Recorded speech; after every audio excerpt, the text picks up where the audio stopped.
Welcome to Let's Talk Property, an informal podcast show all about the UK property and mortgage market. I'm Nizam, and joining me is my co-host Lee.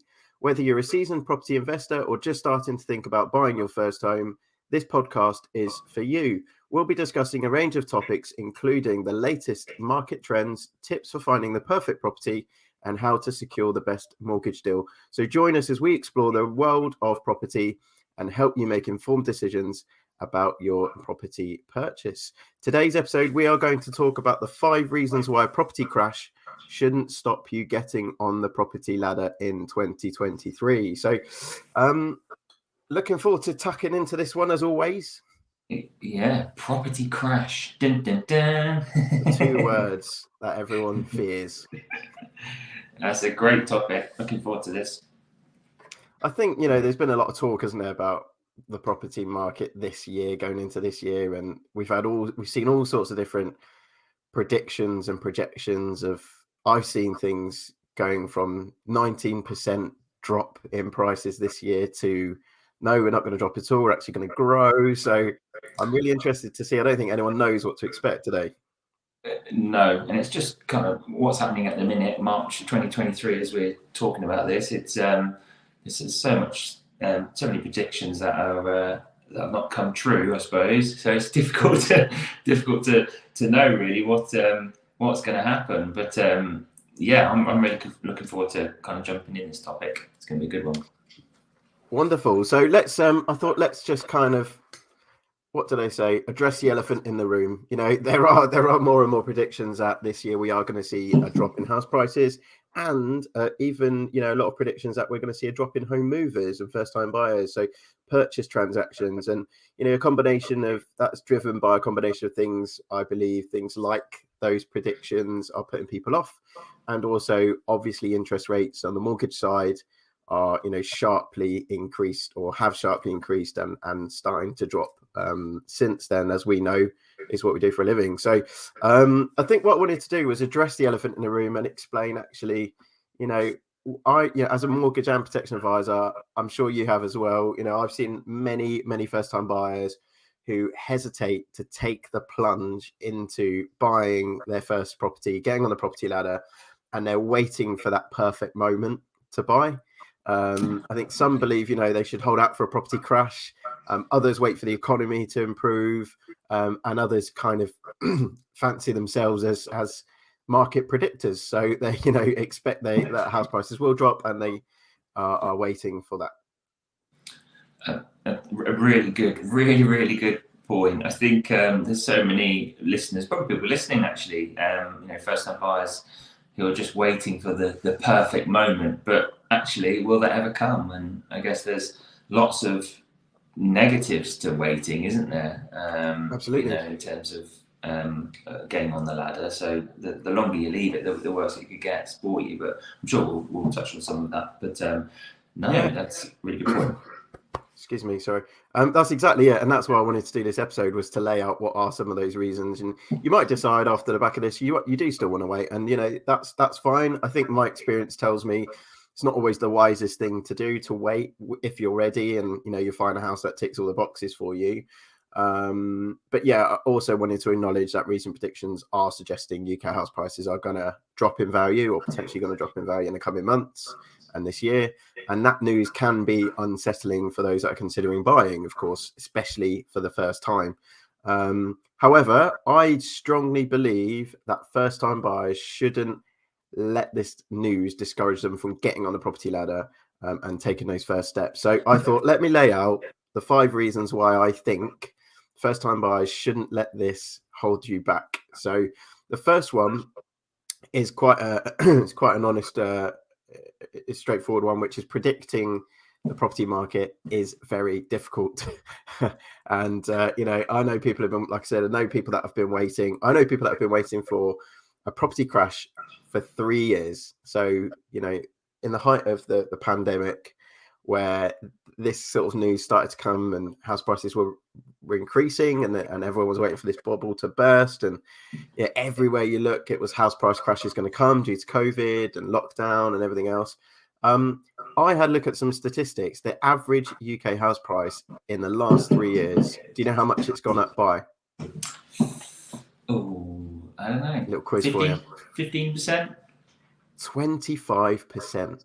Wow, quarter in the last 3 years. So, and that is, that is huge. So those people that are 3 years ago were holding off and waiting just because they were waiting for the house price to crash are now going to pay 25% more if they're looking at buying a property right now for the same house. Even if prices do reduce, are they going to drop by 25%? No, yeah. And has people's incomes gone up 25%? Probably not. Mine definitely hasn't. Yeah. No, I think you're right. And it's a great shout. It's going to cost you more. It's going to feel like it's costing you more. And interest rates have gone up as well. So we know, the Savills, the Halifaxes, the nationwide price indexes, leave it to them to predict the housing market. And even they get it wrong. They all come up with different answers and predictions. So I think that is the first one, really. My advice is don't try and predict what the housing market's doing, because it is very, very difficult to do. One bit I find on that, and it's really good, is I know a lot of first-time buyers do trust family and friends around them. I know, you massively, particularly someone who's bought a property, and particularly someone who may have experienced a property crash, maybe parents, etc. And I know sometimes they may say that this is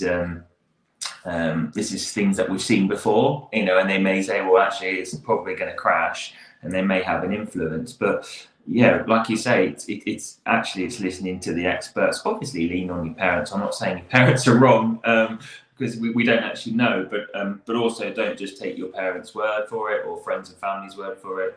Even if they have experienced a crash of some sort. We don't know. Yeah, we don't know. No one knows. So, like I say, leave it to the experts. And even the experts get it wrong, don't they? So, number two is a good point. Number two, don't miss out on your dream home. This is one that I definitely have seen happen. Waiting for the perfect moment to buy can be stressful.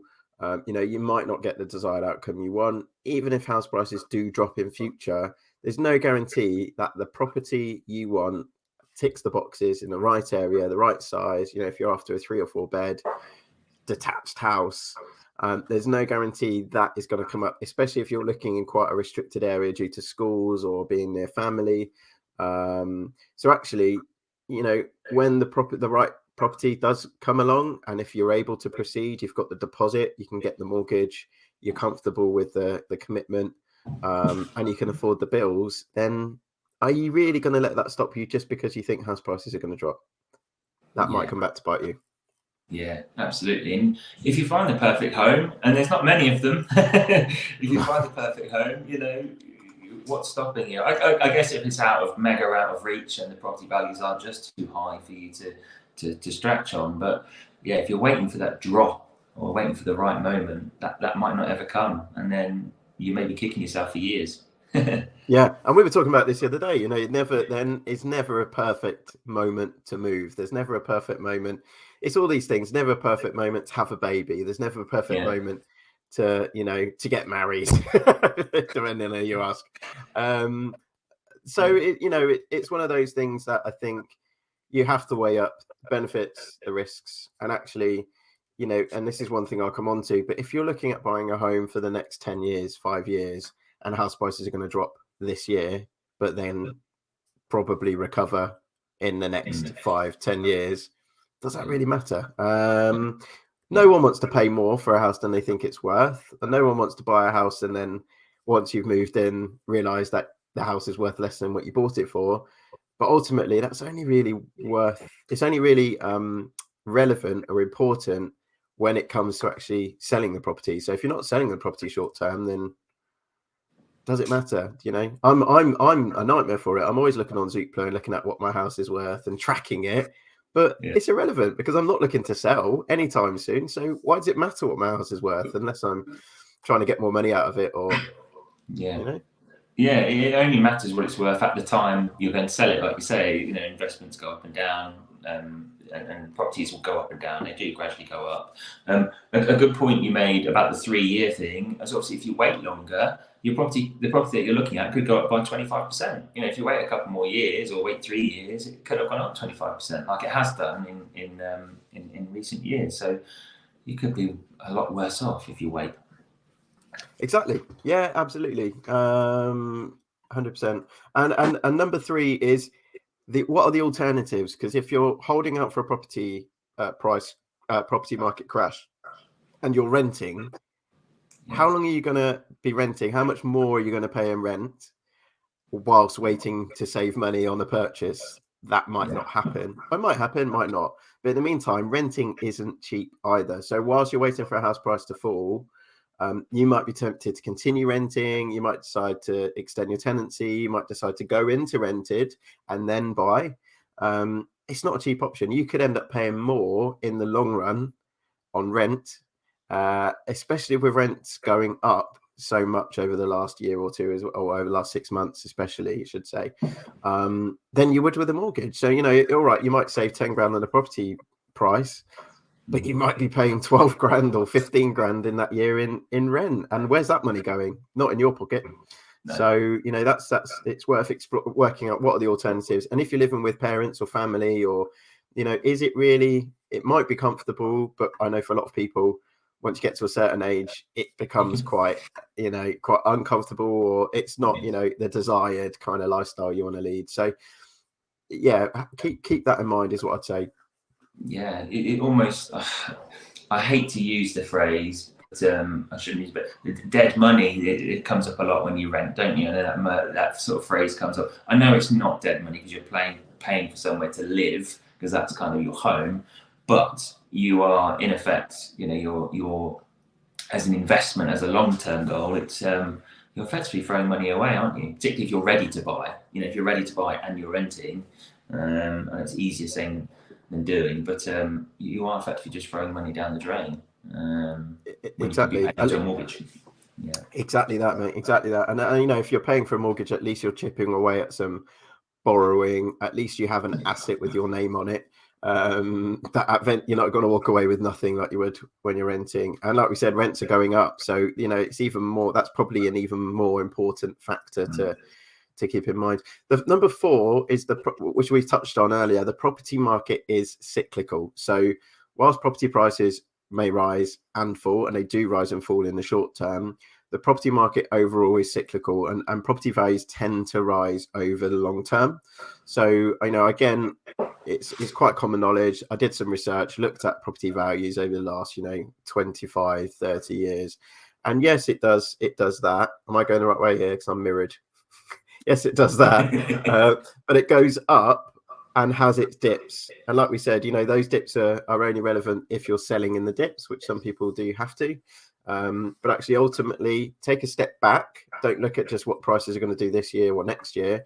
Take a step back and say, right, if I'm going to live in this home for at least 5 years, what have prices done over the last 5 years? And that's not always going to tell the true sign of what's going to happen going forward. But historically, yeah, house prices generally do, I'm going to go that way, go up long term. So yeah, I mean, you know, you can benefit from long term growth of the market and potentially build equity in your property over time.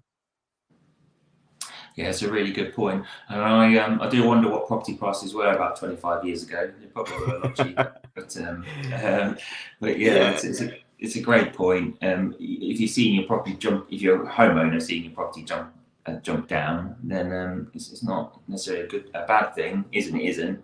But it's when it comes to the point of sale, or when you need to remortgage, like you said, and they do go up and down, but they just go up, don't they, gradually? That's kind of proven over the last however many years, like you said. Yeah, it's a good point. Exactly that. And yes, no one is going to guarantee you'll always get your money back, or your house is going to be worth more than when you bought it. When you sell it, no one knows that.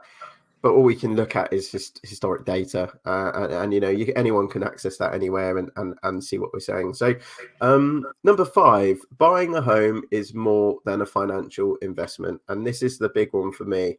You know, if you're looking at buying your first home and getting on the property ladder, yes, it's a significant financial investment, but it's also an investment in your future.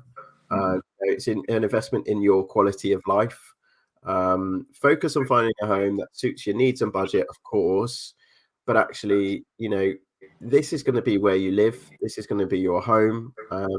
Don't try and predict what areas or what locations are going to grow massively in value over the next 5 years and buy there if it's not going to be where you want to live.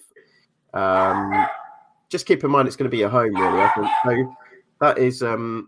That is my final point, really. I think that's the big one for me. That's a really good one. Yeah, that's a really good one. I think long term, it's property values, let's say, go up, and it's a fantastic investment, isn't it? Like saying you're investing in your properties, investing in your life, your home, and it's a great investment because, as we've seen over the years, they go up nicely in value, which is great. No, some really good points there. I love them. Really good. Well, thank you. So yeah, I think ultimately, house prices come, they increase, they decrease. Don't let it stop you buying your first home. Don't let it stop you getting on the property ladder, unless you're looking at being in a house for a year and then moving again, which most people won't. If it ticks the boxes and it's going to be the right home for you and the timing's right everywhere else, you can't control house prices, so don't let that factor alone stop you. Stop trying to predict what the market's going to do, and I think you'll be thanking yourself in future. Yeah, absolutely. Yeah, I completely agree with all of those points. There never is a right time as well, just to add. It may feel like it's not the right time with all the news and everything that's going on, and you touched on it. Having a baby never feels like having the right, it's the right time, or getting married. It always may feel like, oh, have we done this at the right time? Is it the right move? But there's loads of reasons why you should, if you're ready to buy, just to be clear, why you shouldn't consider it now or in the very near future. Stop waiting for property values to drop or interest rates to drop or the right moment. There's plenty of good reasons why actually you should consider it now if you're ready to go. Yeah, I agree. Absolutely. Great, lovely. Should we sort of take our one takeaway for the episode? Yeah, go for it. Do you want me to do mine? Yeah. Okay, yeah. I think for me, it comes down to what I said at the end. For me, the big one is this: don't look at it as a financial investment. If you're buying a buy-to-let property as an investment property, that's different. But if you're buying a property for you to live in and you're not on the property ladder at the moment, don't just base it on time in the market. They always say time in the market beats timing in the market. So, the earlier you get on, generally, the more beneficial it is for you moving forward. So I think that's my big one. Yeah, no, it's a really good one. My favourite one was the, property prices go up and down gradually, but generally they go up, don't they? And as you say, they kind of, over the long term, they will go up. So the longer you leave it, the more likely you're to pay more, aren't you, for properties? Although you may be fortunate enough to catch it on a dip. Obviously, we never know when that is, but as an overview, property values go up. So actually, technically speaking, statistically speaking, should we say, the longer you leave it, the more likely you are to pay for a property, aren't you, really? So exactly. I really like that. Yeah, I really like that one. It's a good one. Right. Should we wrap up so you can take the dog out? Yeah. Right. Over to you. Yeah. Thank you for joining us for an episode of Let's Talk Property. We hope you found the discussion of the UK property market informative and helpful. If you have any questions, or topics you'd like us to cover in future episodes, feel free to send us a message. Don't forget to subscribe to the show and follow us on social media for updates on future episodes. Until now, we'll see you in the property market. We are definitely getting better. That was good.